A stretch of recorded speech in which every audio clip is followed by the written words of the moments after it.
Zacarias capítulo 4, versículo 9. As mãos de Zorobabel lançarão os alicerces deste templo, e as mãos dele vão terminar a construção. Para que vocês saibam que o Senhor dos Exércitos é quem me enviou a vocês. Pois quem despreza o dia dos humildes começos, esse ficará alegre ao ver o prumo nas mãos de Zorobabel. Aqueles 7 olhos são os olhos do Senhor que percorrem toda a terra. Amém, irmão? Pode se assentar. Queria desejar um feliz Dia das Mães para quem é mãe. Vocês são mulheres guerreiras vitoriosas. E posso dizer que é mais forte do que nós que somos homens. Porque suporta uma criança 9 meses no ventre, suporta a dor do parto e ainda cria. Vocês são verdadeiras guerreiras. Temos muito que aprender com vocês, amém? Meus irmãos, a palavra de Deus vai falar fortemente em nossos corações e vai ser muito bom, por quê? Eu não conheço vocês e vocês não me conhecem, não sei da vida de ninguém e muito menos alguém sabe da minha, mas o nosso Deus conhece vocês e me conhece também. Então a palavra vai ser... Pode ter certeza disso daí, amém? Sou um simples pregador, tenho a minha própria identidade e não imito pregadores. Não sou um pregador de fogo, como muitos dizem por aí, que faz fogo descer do céu e etc. Não, eu tenho a minha identidade. Eu prego de uma forma pedagógica e Deus vai falar. O importante é que Deus fale com cada um aqui nesta noite. Não sou um cristão de movimento, porque movimento só faz suar a camisa e não dá fruto. Prefiro pregar a palavra e deixar que ela, por si só, trabalhe. Amém?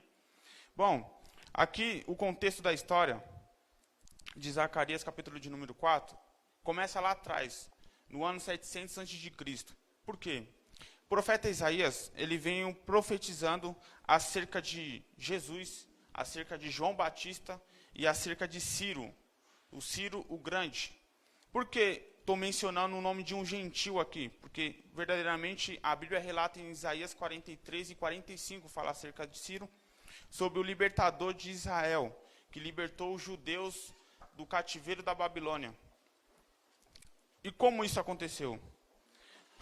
Para nós entender a história, para a gente entender um pouco da história, o livro de Isaías, para quem não conhece ou para outros que conhecem, ele fala ele é um profeta messiânico.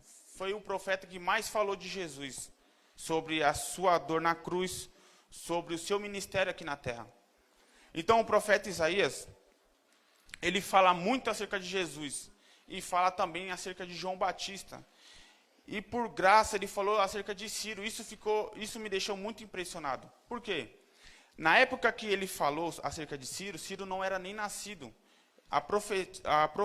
O profeta ele mencionou o nome de Ciro no ano 700 a.C. Ciro vem surgir, Ciro vem conquistar a Babilônia no ano 540 a.C.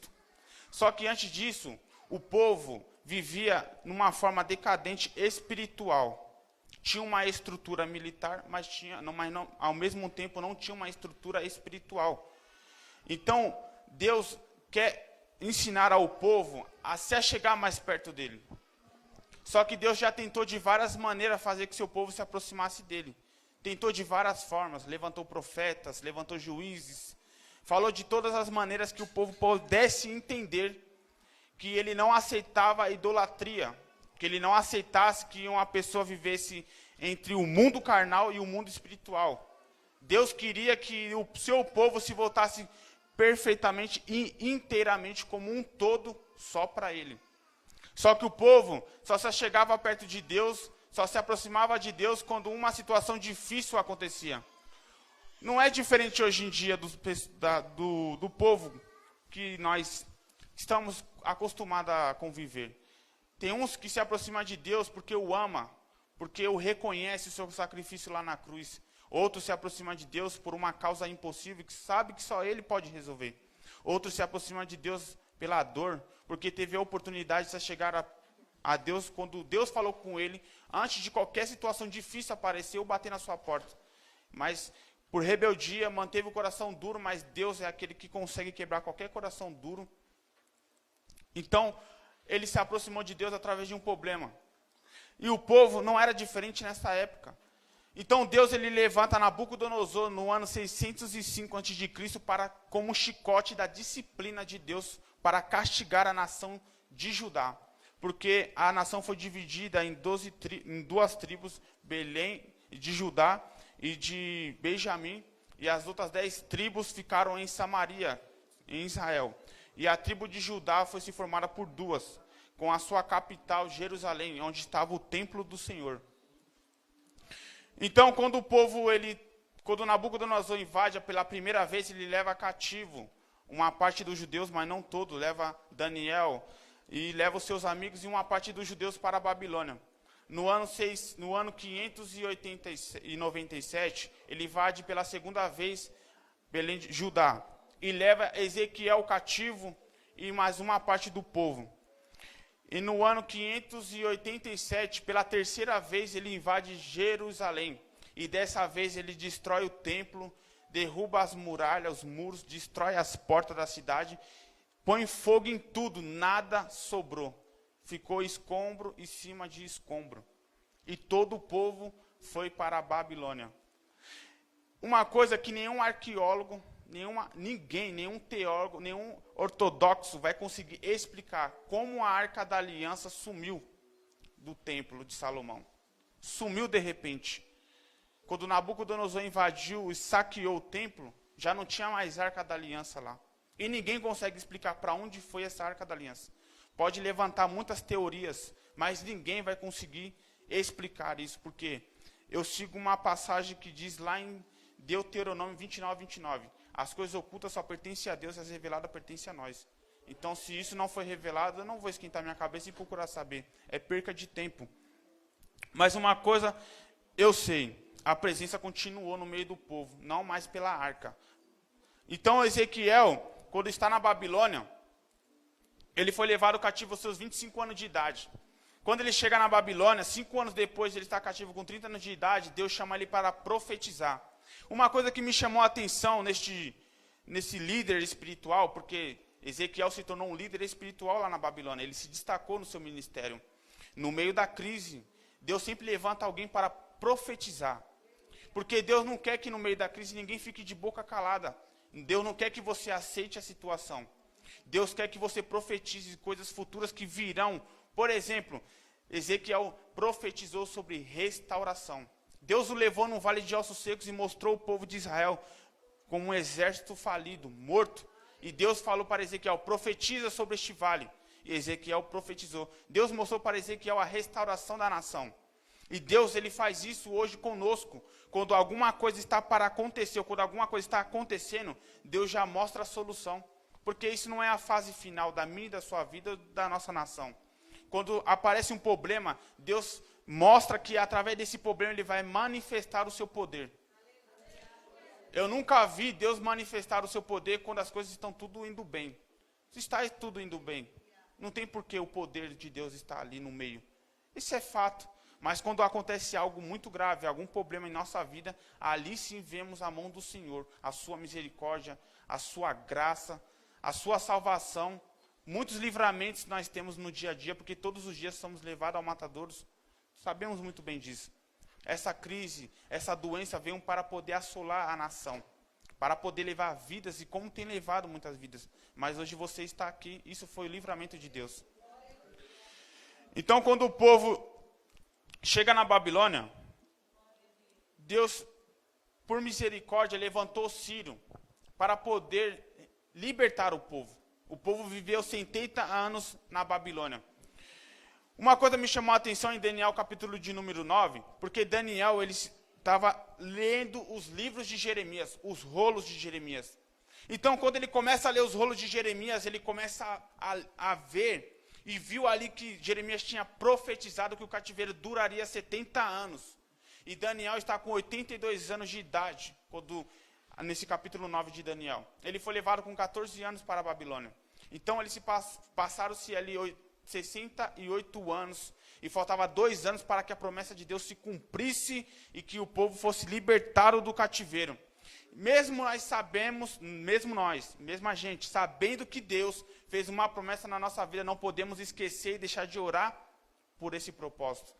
Deus fez uma promessa que libertaria o povo, não tinha por que então Daniel orar. Parece até que Daniel está querendo lembrar a Deus como se Deus esquecesse das suas promessas, mas Deus não se esquece. Daniel está ensinando a nós a orar, mesmo quando as promessas de Deus ainda não se cumpriram, mesmo que tempos passaram, mesmo que essa promessa passaram 5, 10, 20, 30 anos, e a promessa ainda não se cumpriu, Daniel nos ensina a não se esquecer das promessas de Deus, porque no tempo certo Deus vai fazer acontecer. Isso daqui está na Bíblia relatado em Zacarias, no seu capítulo de número 4. O porquê? Quando o povo está na Babilônia, Deus tinha levantado o Ciro e libertou, conseguiu tomar a Babilônia por uma estratégia militar. Ciro invade a Babilônia, desviando o rio Eufrates, que fazia o percurso pela cidade inteira da Babilônia, fez um buraco artificial para que desviasse o curso das águas e ela diminuísse e ele pudesse entrar na cidade, sem precisar lutar. Somente matou o rei Belsazar, que era corregente de Nabolido, que era seu pai. E aí ele tomou a cidade e, de repente, quando Daniel está sob o poder do Império Medos-Persa, e vê que ele agora está precisando, que vê que o povo está sob o poder do Medos-Persa, e vê que já se passaram 68 anos, e falta 2 anos para se cumprir, ele começou a orar e Deus despertou o espírito de Ciro, para que pudesse libertar o seu povo. E quando Deus despertou o espírito de Ciro, em Zacarias capítulo de número 1, versículo de número 12, mostra que um anjo estava ao redor da terra, rodeando a terra, trazendo um relatório para um outro anjo que estava falando com Zacarias isso aí. Você pode ler em Zacarias capítulo de número 1, versículo de número 12. Começa do 11, para entender melhor. Então, o anjo falou para o outro anjo que estava conversando com Zacarias, que era o intérprete. Esse anjo está conhecido aqui como o intérprete. Então, o anjo falou, acabei de rodear a terra e vejo que está tudo tranquilo. Neste momento, o anjo tomou a palavra e disse, Senhor, até quando não terá compaixão da cidade de Judá? Até quando? Porque o seu cativeiro já durou 70 anos. Então, naquele momento, eu percebi, lendo a palavra do Senhor, que quando chega o dia e a hora, o céu se move. Não precisamos se desesperar. Naquele momento, quando eu li essa passagem, eu fiquei maravilhado e vejo que Deus não se esquece. Vejo que não é só o homem da terra que ora, lembrando a Deus para que se cumpra as suas promessas. Mas vejo também que até os anjos se levantam ao nosso favor. Então, quando o anjo se levantou naquele momento e disse para Deus, até quando? Já se cumpriu 70 anos. Naquele momento ali, Deus começa a mexer na terra, levanta gente poderosa. Isso me traz à memória que quando nós pensamos que somos fracos e vemos que nossos inimigos são mais poderosos do que nós, a gente vê que Deus sempre levanta alguém maior ainda para nos defender. A gente às vezes espera que só vai vir anjo da terra, vai vir anjo do céu para nos defender, mas Deus levanta pessoas na terra também para nos ajudar.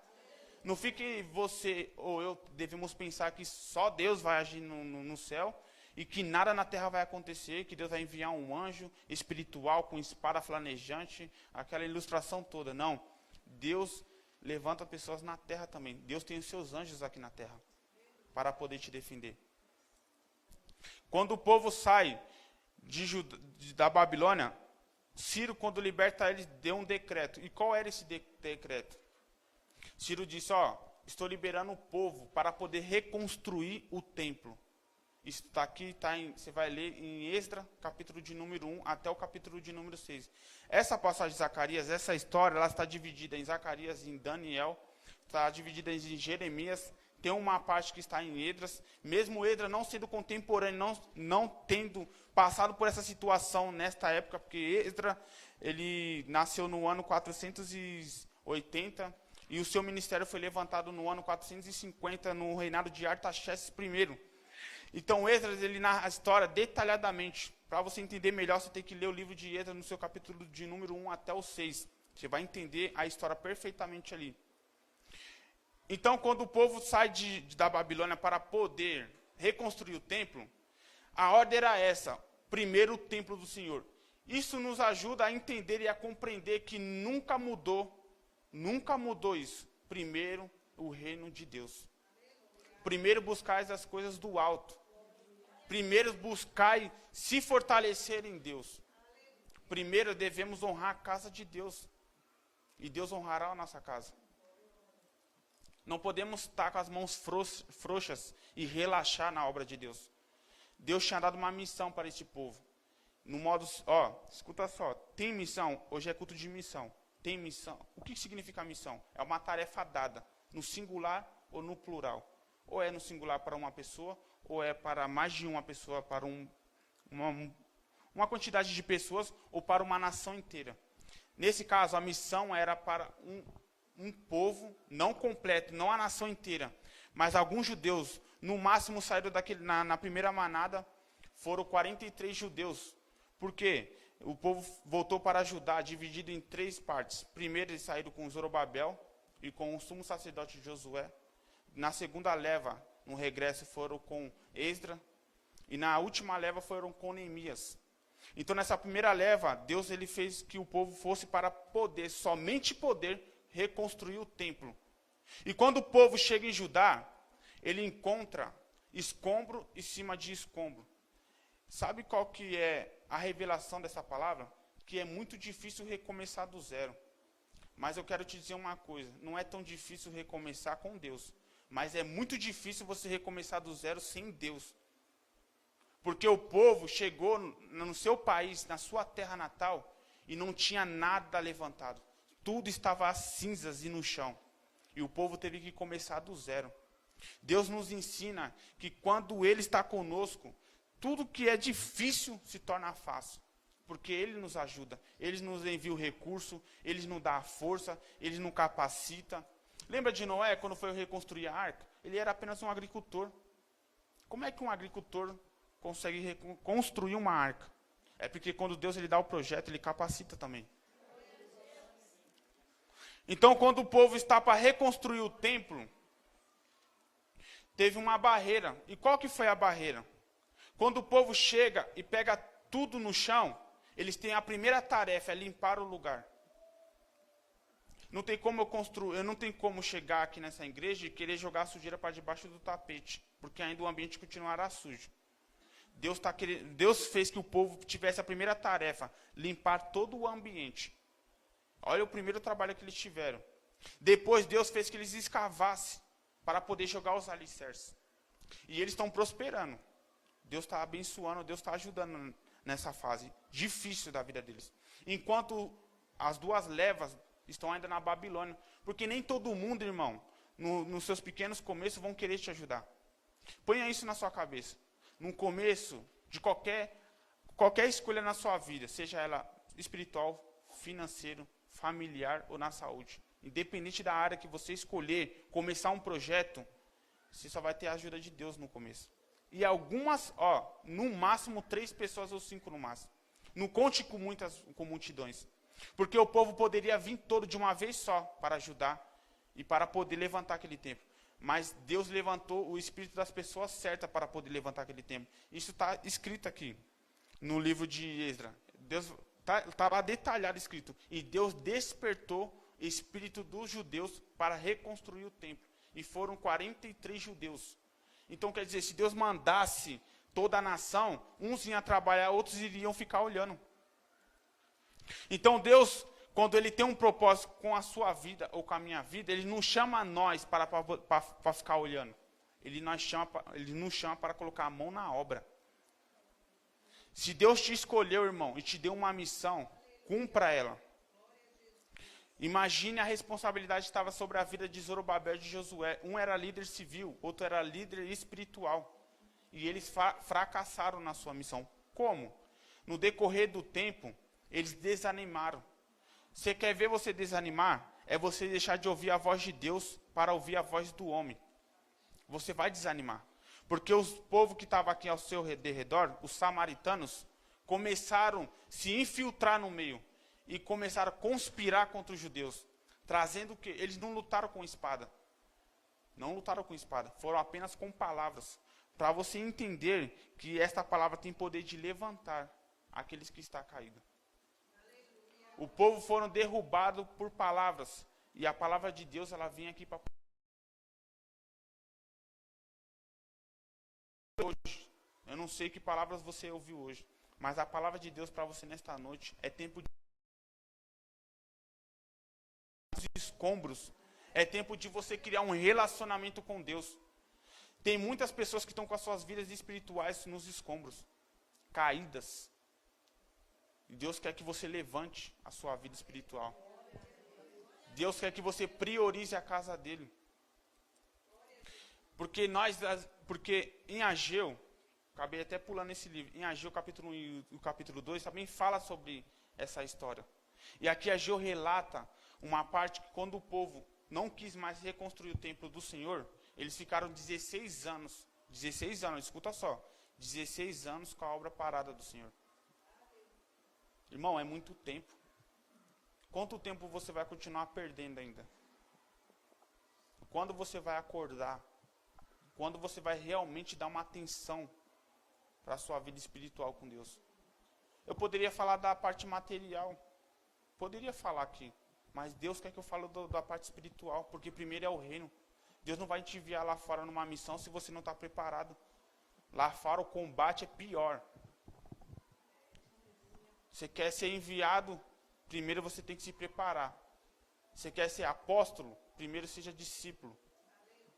Apóstolo significado é o enviado. E discípulo é um aprendiz. Primeiro, antes daqueles apóstolos se tornarem apóstolos, eles se tornaram discípulos. Deus instruiu eles na palavra, na ciência da palavra. E depois os enviou. E mesmo assim eles fraquejaram. Mesmo assim ainda fraquejaram. Imagine quem não se prepara. Então Deus está nos ensinando nesta noite. Deus quer entregar uma missão na tua mão. Mas primeiro, Ele quer te capacitar. E para você ser capacitado, você precisa sentar para aprender.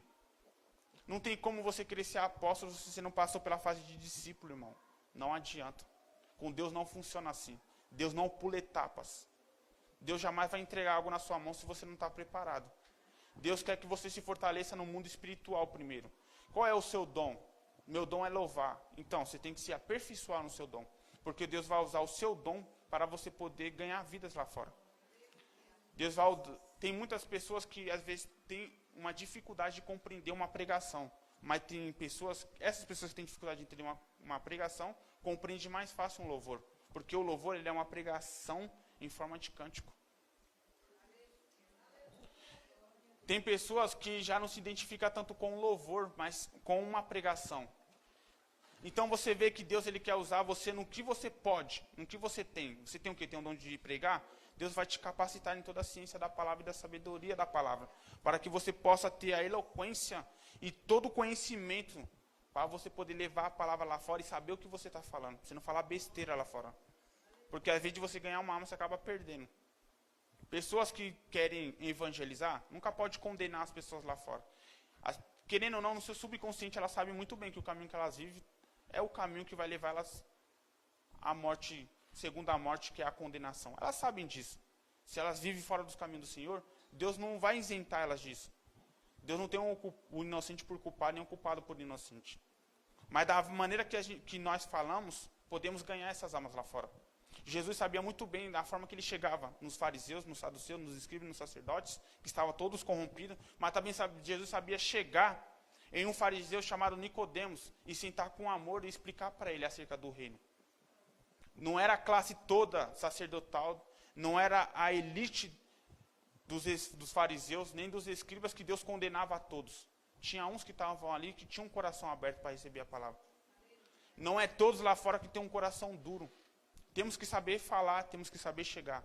Assim ganharemos almas para o reino de Deus. E para isso precisamos se preparar. Pessoas têm que ter compromisso com a obra. Porque Deus, quando Ele te chama, Ele não te chama para você ficar sentado só. Tem muitas pessoas que preferem, só quero só ouvir. Mas Deus quer que você fale também. Deus quer que você pregue. Deus quer que você louve. Deus quer que você interceda como Daniel. Daniel não pregava e nem louvava, mas intercedia. Aqui mostra constantemente que ele era um homem de oração. Ageu e Zacarias eram jovens, eram adolescentes quando começou o seu ministério. Se vocês foram procurar estudar sobre Ageu e Zacarias, você vai saber que eles eram jovens. E eles se dedicaram no seu ministério. E no momento certo, Deus levantou esse jovem para poder profetizar para uma nação inteira. Imagine um jovem pregando para mais de 40 mil pessoas. Um jovem. O que Paulo fala para Timóteo? Não deixe que desprezem a tua mocidade. Muitas pessoas acham que o jovem hoje em dia é uma pessoa inexperiente, que não tem uma capacidade que um adulto tem. Mas eu garanto para você, irmão, tem muito jovem que tem mais capacidade do que adultos, porque se entregam mais que um adulto. E não podemos desprezar a mocidade. Não podemos desprezar os jovens. Por que Deus está falando isso nessa noite? Lembra da passagem do filho pródigo? Que quando o irmão voltou para a sua casa, e ele estava dentro da casa do pai, e o irmão mais velho, já disse tudo, o irmão mais velho não o recebeu. Isso mostra que muitas pessoas dentro da casa do Senhor não recebem quem está dentro. Não abraça, não ajuda, não cativa, não explica. Quando o Esdras ele volta para Judá, para Belém de Judá, ele teve uma missão, restaurar a parte espiritual do povo e restaurar a parte civil também, porque havia dois problemas naquele povo. Todos esses profetas que você vê no Antigo Testamento, começando de Isaías, Jeremias, Ezequiel, Daniel, Osé, Joel, Amós, Obadias, Jonas, Miqueias, Naum, Abacuque, Sofanias, Ageu, Zacarias e Malaquias, todos esses profetas que você vê, eles profetizaram acerca da restauração mais espiritual do que da política da nação. Porque Deus tem mais preocupação com o seu mundo espiritual do que o seu mundo material. É claro que Deus quer te abençoar, Ele tem prazer em abençoar. Muito prazer. Mas Deus se preocupa mais com o seu mundo espiritual. Por quê? Se você recebe algo da parte de Deus e não consegue lidar com aquilo, você acaba se desviando. Você tem que ter estrutura para suportar as bênçãos de Deus. Deus quer abençoar o seu povo, mas primeiro Ele quer cuidar do seu mundo espiritual. Deus tem uma missão para você nesta noite. E que muitos estão fraquejando. E Deus quer restaurar essa missão. Deus quer restaurar essa aliança. O amor. Não faça como o irmão mais velho do filho pródigo. Ame o seu próximo. Incisivo. Ninguém é perfeito. Você tem suas falhas, eu também tenho as minhas. Que você. Todos nós somos errantes diante dos olhos de Deus. Todos nós precisamos de ajuda. E Deus coloca pessoas na terra para nos ajudar. O anjo da minha vida que eu espero pode ser você. Amém? Assim, eu agradeço a minha oportunidade.